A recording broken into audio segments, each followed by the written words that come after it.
अस्सलाम वालेकुम नाज़रीन, सिंध टीवी न्यूज़ सां गॾु मां आहियां फराह अख्तियार। हेडलाइन तव्हां ॾिठियूं। तफ़सीली ख़बरुनि में भली कार।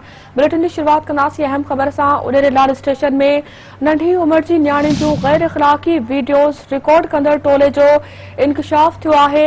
हिकु निगरी जी गैर इख़लाक़ी वीडियो सोशल मीडिया ते वायरल थी वई। पुलिस हिकु जवाबदार खे लॉकअप करे छॾियो, जॾहिं त ॿियनि जवाबदारनि जी गिरफ़्तारी लाइ छापा हया पिया वञनि। अहम ख़बर नाज़रीन अवां सां शेयर कयूं पिया। उॾेरे लाल स्टेशन में नंढी उमिरि जी न्याणियुनि जूं गैर इख़लाक़ी वीडियो रिकॉर्ड कंदड़ टोले जो इंकशाफ थियो आहे। हिकु निगरी जी गैर इख़लाक़ी वीडियो सोशल मीडिया ते वायरल थी वई।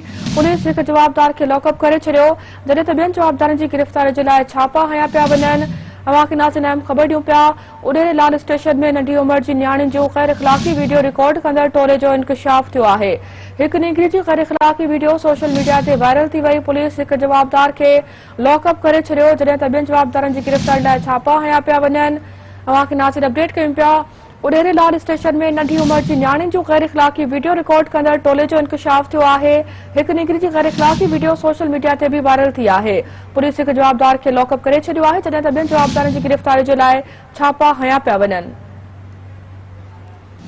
इन ई हवाले सां तफ़सील लाइ राब्तो कयो आहे सिंध टीवी न्यूज़ जे रिपोर्टर फुरकान राजपूत सां। फुरकान, अपडेट कजो इन इंकशाफ जे हवाले सां। जी बिल्कुल, इहो उॾेरोलाल स्टेशन में मासूम ॿारड़ियुनि सां गैर इख़लाक़ी हरकतूं कंदड़ गिरोह साम्हूं आयो आहे, जेको नासमझ ॿारड़ियुनि खे बहाने सां नन्हो अब्बासी नाले शख़्स जी जॻह ते जेको बिरयानी कपास बिरयानी फरोश आहे उन जी जॻह ते घुराए गैर इख़लाक़ी हरकतूं करे फहिश वीडियो ठाहे ब्लैकमेल करनि था। घटि उमिरि जे ॿारड़ियुनि जी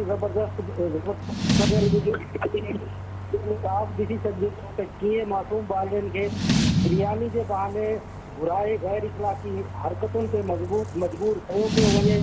वीडियो ॾिसण खां पोइ पुलिस हिकु ॼणे नन्हे अब्बासी खे गिरफ़्तार कयो आहे ऐं ॿियनि जी गिरफ़्तारी जे लाइ छापा हया पिया वञनि, पर अञा ताईं केस दाख़िल न थी सघियो आहे।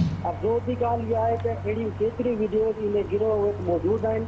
ॾिसूं था त पुलिस ऐं इंतिज़ामिया इन सारे मामले में कहिड़ो किरदारु अदा कई, छो त सिंध टीवी खे मिलियल ॼाण मूजिबि इहो 4 खां वधीक माण्हुनि ते ॿधल हिकिड़ो टोलो आहे जेको चाइल्ड पोर्नोग्राफी में मुलविस आहे।